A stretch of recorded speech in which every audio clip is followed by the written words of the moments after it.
Assalamualaikum dan salam sejahtera. Tahukah kita pada satu malam yang penuh keberkatan dalam bulan Ramadan, langit dan bumi menjadi saksi turunnya cahaya yang mengubah dunia. Itulah peristiwa nuzul Quran. Al-Quran pertama kali diturunkan kepada Nabi Muhammad SAW melalui malaikat Jibril di Gua Hira. Ayat pertama yang diturunkan adalah daripada surah Al-Alaq, Iqra, bacalah. Bukan sekadar membaca dengan mata tetapi membaca dengan hati, memahami, menghayati dan mengamalkannya. Kemudian Allah menurunkan firman-Nya dalam surah Al-Qad. Nuzul Quran bukan sekadar peristiwa sejarah. Ia adalah peringatan buat kita. Sudah sejauh mana hubungan kita dengan Quran?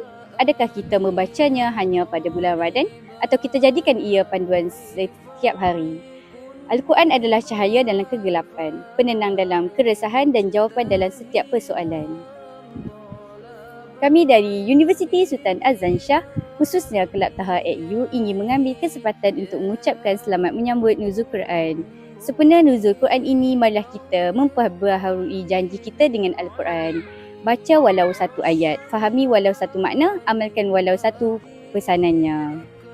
Semoga Al-Quran menjadi syafaat buat kita di akhirat kelak, insya-Allah.